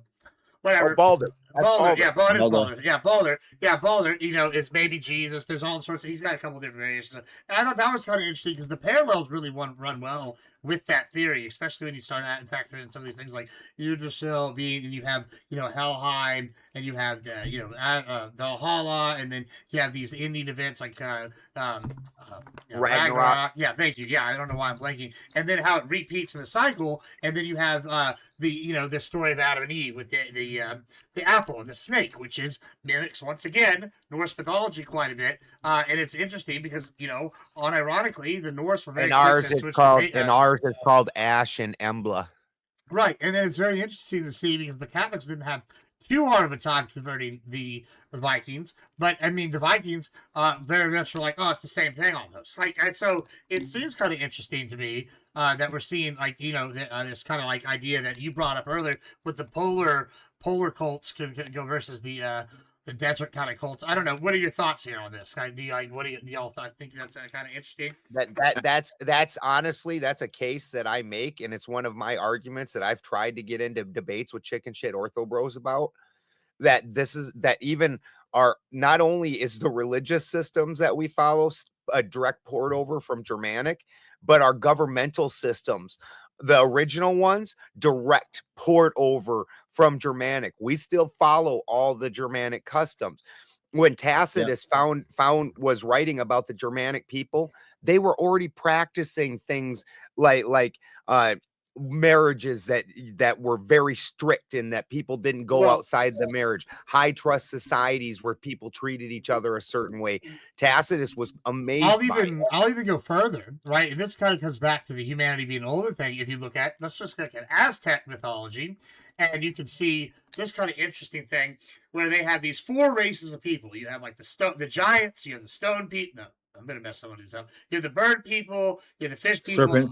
I don't remember who the second people were, but you have these 4 groups that come for humanity, and they have a similar concept to the heaven, hell, and the tree thing. And you see this whole repeated with Olmecs and Incans and Mayan and over and over and over. Now, why do they have similarities to Norse and Christian mythology if they're, when they have these same kind of figures where they have the good God and then this other evil God and these similar kind of mythological figures? Or now you're getting into what I like to call the fucking missionaria protectiva. All right. Sure. Go ahead. You have read the Dune series, right? Sure. Everybody's read the Dune series. You fucking better have read the Dune series. I haven't. What is it, all 23 books? I have all 23 or whatever. How many it is of you somewhere. So in there, the priest class, which is the magician priest class, which in there it's the Bene Gesserits. Nothing like the Jesuits or anything like that, but they go in and they implant in all the cultures stories, okay, and then guide the culture. And that way, what they're doing is when future events come to pass, they're able to direct them through the religion of the region, right? So while you're making these observations that you are of similar figures, let's make the observation that the prophet in almost every religion worldwide is blonde haired, or either red haired or blonde haired, blue eyed, and white as fuck. Yeah. And the Giants are all red haired as well. That's that's the thing. There's been I think there's been many beings that have come. There's been many listen, it's hard to argue against like the Sumerian tablets when you have how do you say it's wrong when we're going and arguing over like papyrus scripts that contradict each other?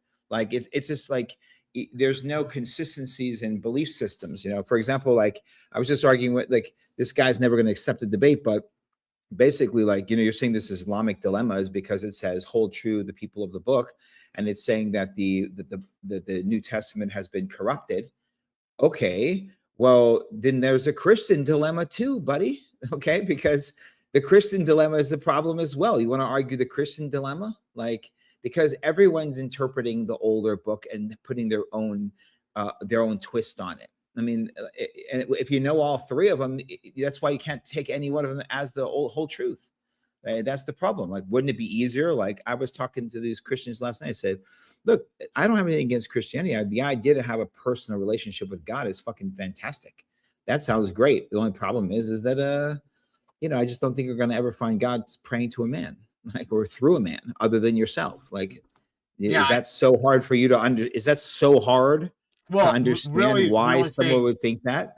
Well, really, the only thing that explains the kind of what this in my mind is either the ancient Civ theory, kind of where you have these like overlapping kind of arcs where they hit together with with the red hair and the giants and the white kind of savior thing, or it's the Nordics or aliens in there coming down, and that's why we have traditional all these different things. So those are really the only two that kind of make sense. In like, well, in that instance, though, then the aliens would be the Norse gods. Yeah, these Nordics would be the Norse gods, and this is why that story exists everywhere, because really kind of odd that white guys are the prophets in all these different religions. And Christine, and reptilians always hanging on. If you would have listened more carefully, we were talking about Isaac Newton, not Tesla, with all the work. Well, in addition to that, if you look, what's one of the other alien species that's always brought up, or maybe they're the tunnel dwellers, are the reptilians, right? And well, reptilians are not looked favorably on in any of these kind of things. There's a few where they're okay, but generally the reptilians are like kind of like these sworn enemies to these kind of beings most of the time, which I find kind of interesting as well. So which I think kind of points to some sort of shared narrative at some point in their history. I'm not sure, like, what y'all think. What about that? What do y'all think? We're going to go far afield on that. If you want to join us on more of these, Gibbs, I would love to answer it. But to do that, I would like to bring up my tree of life and explain the beings that don't live on our level. This is where you get the Norse idea of Midgard. Certain creatures exist on Midgard. That means they're at a certain vibration and we can see them. Our eyes see very little in the visual spectrum.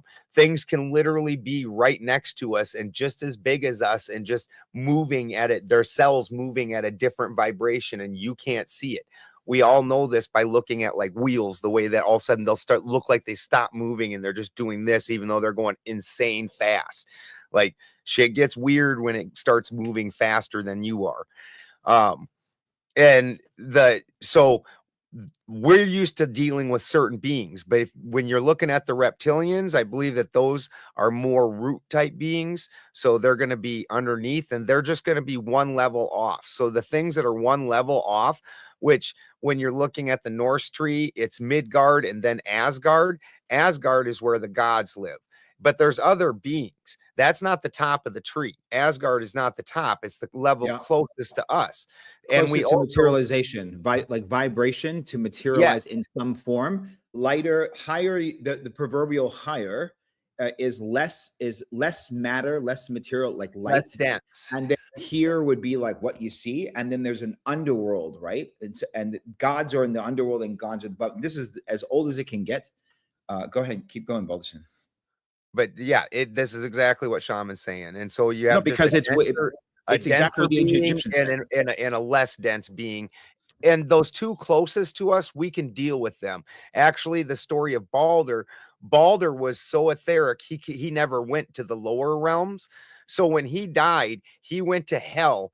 And now the idea is he's going to reappear. He's going to rise from hell at some point and become on Midgard, where then he will start the era of the new gods with Magni and Modi and Vidar and Vali, and that a new era of gods and monsters will start, because you can't, like Omar was explaining earlier, this is all you can't have an ultimate good without an ultimate bad. You can't have Hulk Hogan can't be this amazing thing if there's not an Andre the Giant for him to body slam at WrestleMania 3. You have to have that overwhelming force that you need to defeat. Moment. Yeah.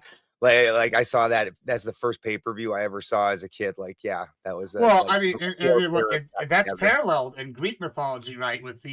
Which is a lot of people argue is the archetype for Christ. You have Dionysus, which is kind of funny because he's the god of wine, tits, and madness, and then he becomes, arguably Osiris, and then some people argue that he's Jesus, and what he does is he goes to hell or Hades, exactly, and Tartarus, right, and then he intercedes, and when he comes back, he has the ability to intercede on behalf of the living to the dead, which is interesting because that's well outside what his wheelhouse should be as like the wine and madness god. But sometimes he'll intercede and talk to the dead, even though that you would think they would pray to Hades for something like that.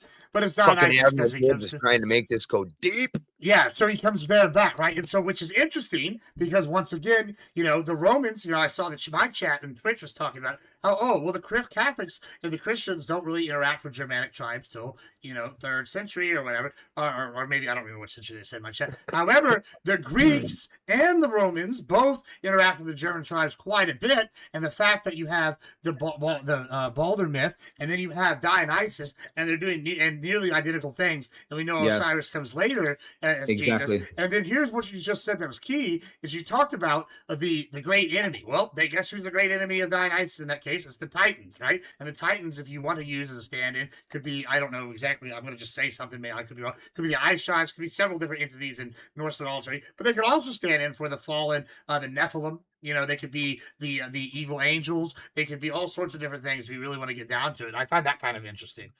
Yeah, and that's how we want to get deep. We're talking about the occult history. Yeah, and here's the thing: the interesting thing. It gets so much deeper. You don't even want to know how bad this is going to get, where nobody's going to understand what we're talking about anymore. Well, that's why we have and Balderson. I got rewind. No, but the Balderson. That's why the way that we unravel the peel by peel of the onion is the most eloquent way. The way that we peel the onion is the most important part. Not to sit here and show off how much we know.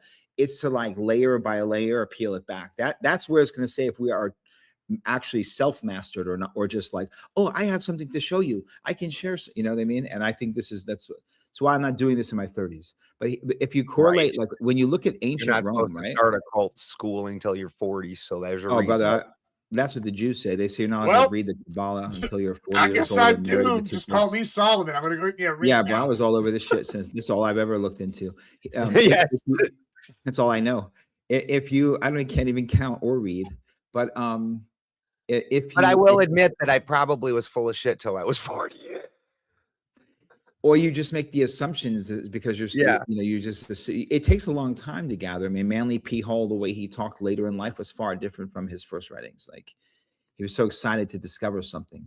So here's the thing. The early Rome accepted the other gods because remember, Rome learned from the Greeks who learned from the Egyptians, right? And Egyptians didn't even fully fucking understand what the Egyptians, the Kemetic people understood. Well, that's kind of what I was sure. saying, is that actually with Dionysus specifically, Osiris shows up way later, and then in the myth, and so they say he comes from the Dionysus histories, right? And then you see some evidence that. So most of the time, you are correct. Where Egypt is the traditional older society. However, you do see some transfer between Greece to Egypt quite often, where they take something from Greece, or the Greeks take something from German tribes. You know, at some point, there's actually not any difference between the Germans and the Greeks, depending on like where you're at. Like, well, how close is Macedonia to like the Gaul, the Greek, and not Gaul, but like Germanic tribes. And Gaul and Germanic tribes, well, Gaul is a Germanic tribe, right? They're just what that turns into the French, right? So like you have this thing. Then you notice, and this is kind of an interesting. They're the ones that Caesar was able to defeat. Right, and Germania and Gaul. Even further, what's really interesting is if you see the Phoenicians, right? The Phoenicians found Carthage, right?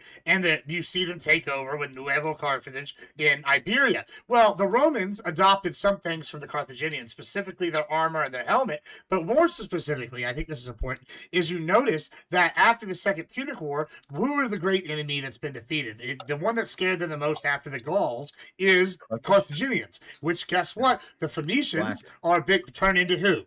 The Philistines, right? And that's Baal, and you have all these things back to where we were talking about originally with this thing. So that kind of keeps the same motif as when you start having Christians relate to Romans and Greeks, where you have this enemy, and convenient that they already have an enemy. It's Baal, which is a big Phoenician god, which so I find that very interesting as well, like that it's all connected. Just 1 second for the chat, the housekeeping. The format of this show is just going to be the panelists for the time being. Actually, on this show today, Gibbs has got to go out. He's got a date with a very expensive call girl, and you don't want to miss that. She's paying me, for the record. Right. And but afterwards, Omar and I will gladly stay around and answer questions, and you guys can come up and whatnot. And tonight the discussion is on the occult breakdown of Lucifer. Not a problem. So everything that Balderson just said is I'm picking up from exactly what you just said, but with one little preface to what I'm saying. We are looking still at what we're saying as one half of the known world, and we're looking this way into what we call Europe, Gaul, Germania, etc. The other half of the world, where it was started, Babylon and Persia and so on, is not even discussed, because that's very rude, because it is discussed. We were just talking about Ishtar and Earth. You know who's not being discussed? The Native Americans in America. That's right. We're not talking enough about the Americans. That's the problem. Well, I can get into that. I spent many years doing medicines with those with in Sedona with Hopi and so on. I'm actually, but anyway, here's what I'm saying. We have to look at Rome as two eras, right? There's early Rome. Once they became a superpower, first thing Caesar did was go to Egypt and try to get Cleopatra. Break it down into the Caesar era and the Republic. Yes. And when you look at Egypt, you have to look at ancient Egypt, which we have little to no rise of Alchemet, which is where the science of spirit, alchemy, and the science of matter, chemistry, comes from. Alchemet, which they call black magic, the word, but that's because Alchemet means because the soil around the Nile River was so rich, it was so brown, it was black. Okay. And that's why they say black magic, but it's magic from the black lands. Alchemet means the black lands. Okay. They looked at the spine of Mother Kemet as the spine of Mother Kemet, the body of the land of Kemet. Egypt, as we know, Egypto is a Greek word. That word started to be incorporated once Alexander the Great died, which started the Hellenistic period of Egypt, which is considered Middle Kingdom Egypt. This is where we call Old Kingdom Egypt, okay? So there's a gigantic part missing. The Hellenistic period is when the Greeks merged with the Egyptians, and this is where you have Aristotle, Plato, Socrates, philosophy, the science of the mind. All these things came from there. When Greece fell and Rome, around the time of Caesar, then there became the beginning of what I would call the Roman Empire, right? Now, at that time, they accepted and recognized other gods. They did not have this, there was no Roman Catholic Church. It's hundreds and hundreds of years later. Okay. So, but when the Roman Catholic Church became, at the time, the most powerful religion of the elites in Rome was the cults of Mithra. So all you have to do is, when you say Dionysus and Jesus, you have to look at Mithra, Mitras, Mithras, right? The cults of Mithras, December 25th, the meals and the Sunday and the Savior and the all that stuff. It's all Mithra, right? And that was also the bull, right? It's very, very, very old. But even at the time of first century Rome, all the military was involved in it, and all of the elites, to the point that to the time of Emperor Constantine in 325, Constantine and his mother worshipped in the cults of Mithras, right? At that time, it's not even controversial to say. It's very easy to pull this up, okay? And all his generals. And so when they created the Council of Nicaea and started to canonize this concept of what would be called Roman Christianity, it's very easy to see how what Gibbs was just talking about. They incorporated what they knew at those times. Now, when you look at the spread of Christianity going into the lands of Germania, going into the Slavic lands around, let's just say, 700 to 1000 AD, now you see their stories turning into what's now known as Russian Orthodox Christianity. And their worshiping of various holidays. There's a reason why they don't worship December 25th. They worship January 7th, right? And so there's a lot of different variations, Eastern and Western. The Eastern and Western Roman Catholic Church. The Northern was different because the Russian and Slavic derived from Constantinople. So they're called the something guard, the Varangian guard, and they fucking served Constantinople because they were impartial. They didn't care which side won, so they were more known to be loyal because they didn't have political ties in any way, shape, or form. Well, they did such a good job that they were basically given Russia. Well, in a fight with the Slavic tribes, some of the Slavic tribes slaughtered her name's Saint Olga. And Saint Olga. Yeah, you don't want to fuck with old Saint Olga. Let me tell you about old her. Yeah, she was a baddie and a bad bitch. She was the first one. Yeah, she just didn't. So Saint Olga went to Constantinople and then made agreements with that version of Christianity deriving out of Constantinople, and then with that brought also troops and went back to the Slavic lands and then slaughtered the fuck out of some Slavic tribes. Yep. And even when all you have to do is when you're shown a painted picture of Roman Catholicism, right? All you have to do is study the history, because the theological differences between the Byzantine, Eastern Orthodox, Eastern Roman Empire and the Western Roman Empire was dramatically different. The Eastern, which was like the Coptic, the Syriac, the Greek. The Western was Was this showing you East and West? And the Western was Latin. The Easterns had the Platonism and the Neoplatonism, and then the Western had more of the Aquinas Aristotelian aspect of it. Even the writing is like the Nicene Creed is different, by the way. The Nicene Creed was the Holy Spirit who proceeds from the Father, and then the Western said the Holy Spirit which proceeds from the Father and the Son. So at the time they were never in complete agreement. And the same is true, by the way, to the Jews in Israel, because this unified Israel, King David to King Solomon thing, guess what? That's 70 years of total history. And you know what they did the whole time? Argue about theology. They never, ever one time agreed on exactly what Yahweh was and what it meant. And they were arguing, as I mentioned before, about the application and the worship of other Elohim. For example, like when we said Lebanon and Tyre. I mean, the king of Tyre was the one who built we were talking about Masons. The king of Tyre was the one who built the King Solomon's, the first temple, right? And they worshiped Dagon. They had a different Elohim they worshiped, but they all recognized El.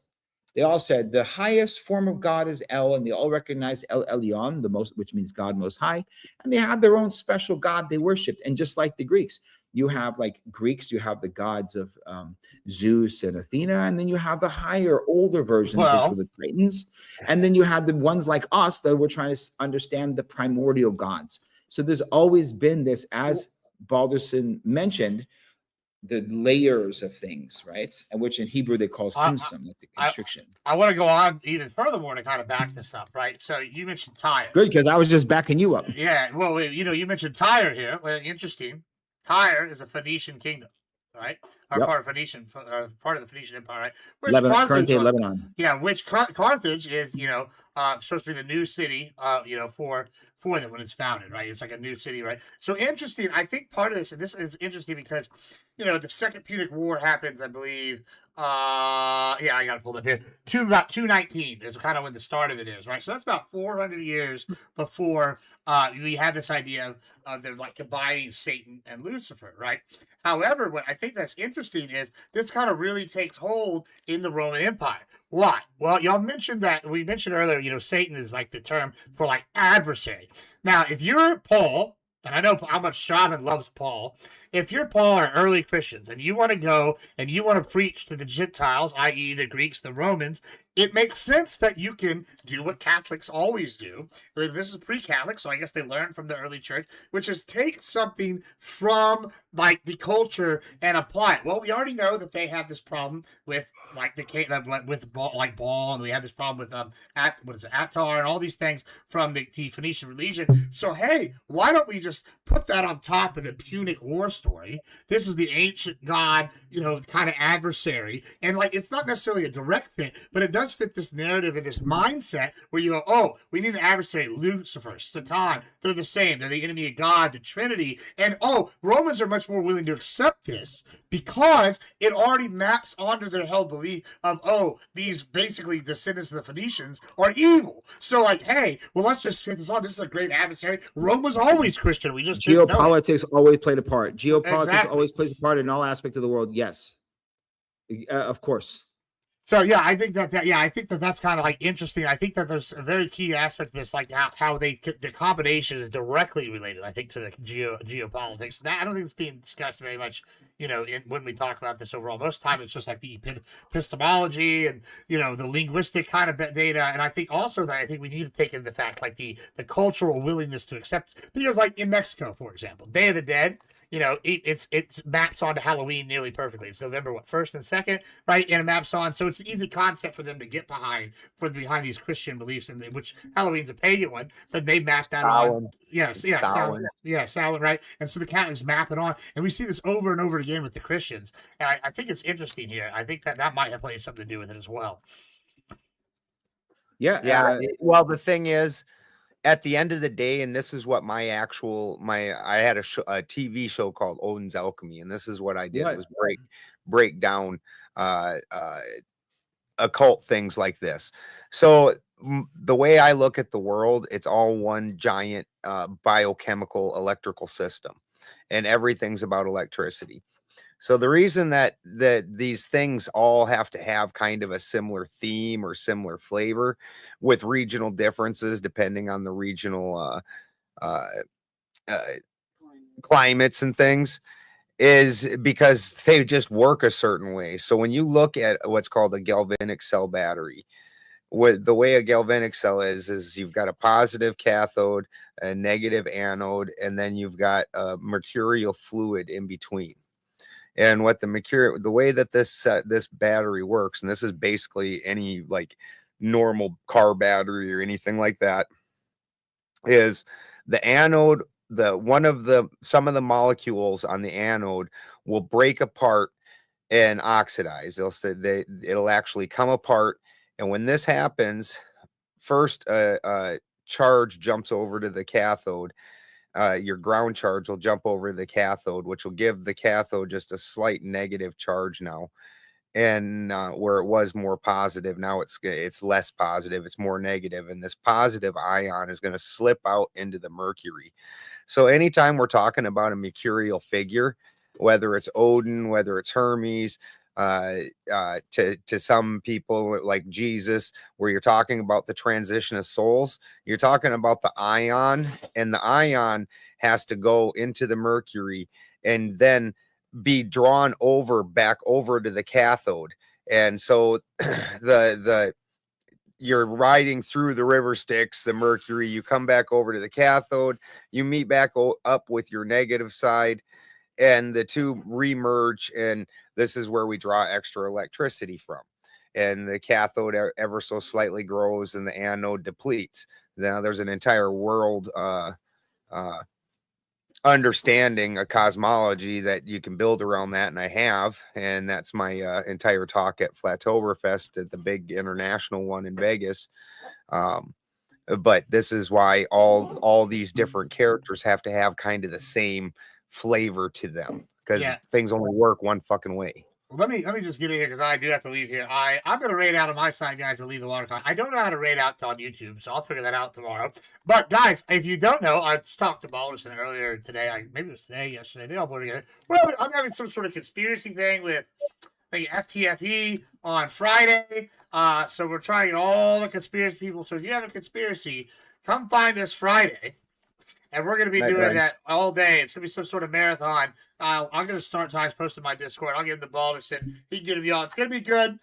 So y'all make sure. So for people on YouTube, y'all go to their either Baldersons or Shamans and go watch them there. I don't know. Otherwise, I rate them. But we'll figure that out tomorrow. But all right. Thank you so much, guys. I would love to come back for a future one. We could get into this. Y'all be good. 100%, Gibbs. Be you know good. you're always brother. I love y'all. We're going to be doing this every Wednesday, Gibbs. All right. I don't know if I can do every Wednesday, but some of them for sure. Well, you don't have to come up every Wednesday. Shaman Omar and I will be doing this every Fantastic. Wednesday. Y'all know where to find him. All right, guys. I'm out. Y'all be good. Thank you. With all right, guys, we're going to raid out the Leave the Water guy. I do have something else going on. We're going to be going to do some Halo a little later tonight, but I have something I have to do now. So we're going to go. I'm going to knock that out. I'll probably come back probably in about an hour-ish to do the campaign of all. It's pretty fucking good. It's really fucking good. So we'll be back. But go see Lethe, say hi, sing a song, do a little dance, all that good jazz. And don't do anything I wouldn't do, brothers. You know what I'm saying?